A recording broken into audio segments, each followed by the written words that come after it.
छोटे गांव में प्रिया, मीरा, राधा नाम की तीन बहनें अपने माता पिता के साथ रहती थी।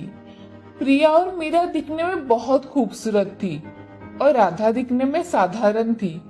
तीनों के अलग अलग विचार थे। उनमें से एक मीरा, जिसे स्कूल में जाना बिल्कुल अच्छा नहीं लगता था।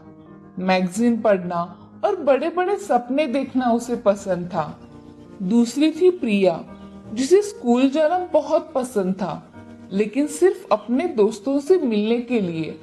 मजाक मस्ती, घूमना फिरना, पार्टी, ये सब उसे बहुत पसंद था।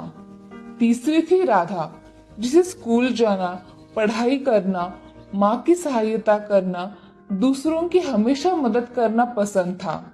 एक दिन माँ मीरा से, मीरा, यहाँ आओ, जरा मेरी मदद करो।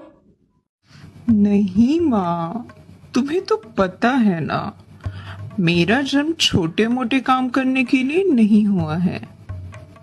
और अभी तो मैं मैगजीन पढ़ रही हूँ।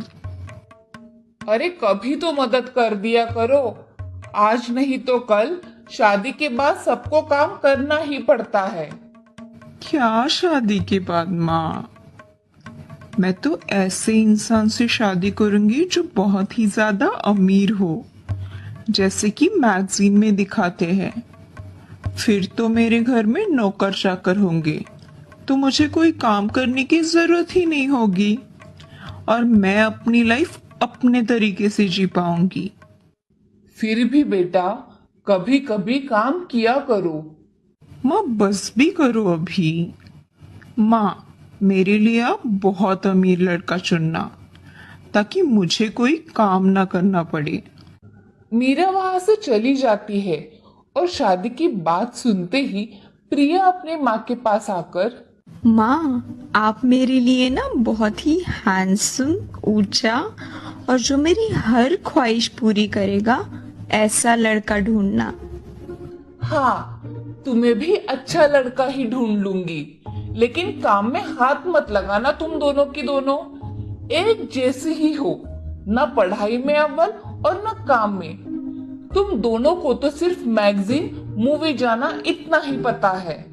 तभी माँ को गुस्सा आता देखकर प्रिया वहां से चली जाती है और राधा वहां पहुंचती है। माँ, क्या मैं आपकी कोई मदद कर दूं? अरे नहीं बेटा, तुम बहुत थक चुकी होगी, तुम आराम करो। तुम अपने बहनों जैसी थोड़ी ना हो, जो दिन भर मजाक मस्ती, सोना उठना, मन चाहा करना। तू तो हमेशा कुछ ना कुछ करती रहती है। अभी अभी तो आई है, थोड़ी देर बात कर लेना। माँ, मैं इतना काम पूरा कर लेती हूँ और फिर आराम कर लूंगी।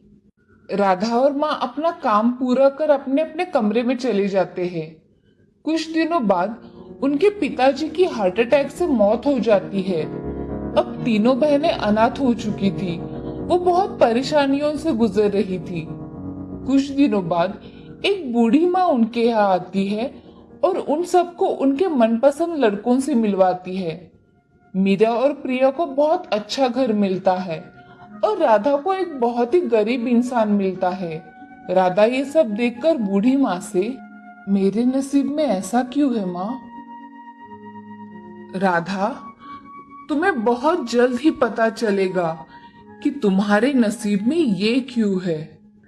शादी के बाद मीरा का अच्छे अच्छे कपड़े पहनना, गहने पहनना, बड़े बड़े होटल्स में रहना, ये सब चल रहा था।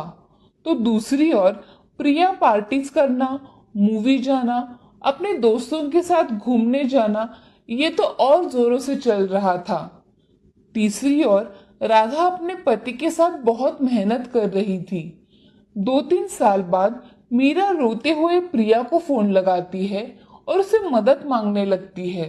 प्रिया देखो ना, मुझे लगता था कि पैसा ही सब कुछ होता है, लेकिन आज हमारे घर पुलिस आई थी। मेरे पति ने बैंक में बहुत बड़ा फ्रॉड किया है और इसीलिए पुलिस ने हमारी सारी प्रॉपर्टी जब्त कर ली। दीदी, मैं खुद आपको फोन करने वाली थी। आज तक मुझे भी लगता था हैंडसम पति हो और मूवी देखना, पार्टीज करना मतलब जिंदगी की सारी खुशियां बटोरना है। लेकिन ये सिर्फ शान और शौकत की चीज है। मेरा पति मुझे 1 महीने पहले ही छोड़कर दूसरी लड़की के पास चला गया है।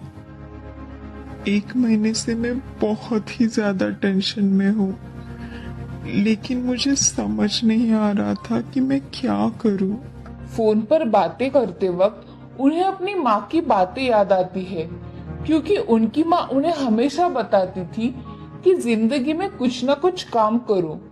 अब दोनों बहनें मिलकर राधा के पास जाने का फैसला करती है। दोनों राधा के यहाँ जाती है और देखती है राधा अब बहुत ही बड़े घर में अपने पति और बच्चे के साथ खुशी खुशी रह रही थी। मीरा दीदी, प्रिया दीदी, आप दोनों एक साथ आइए। बहुत अच्छा किया जो आप यहाँ आई। बहुत साल बीत गए, हम सब मिल ही नहीं पाए थे। अब मीरा और प्रिया दोनों ही राधा को अपनी अपनी कहानी बताना शुरू करती है।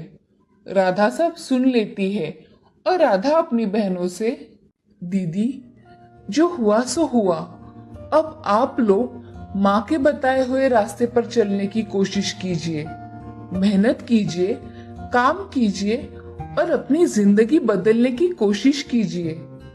मीरा और प्रिया दोनों भी अपनी छोटी बहन राधा के बताए हुए रास्ते पर चलने के लिए तैयार होते हैं और राधा के साथ खुशी खुशी रहने लगते हैं। इस कहानी से हमें ये सीख मिलती है कि ऊपर से सुंदर दिखने वाली हर चीज अच्छी ही होती है ऐसा नहीं होता।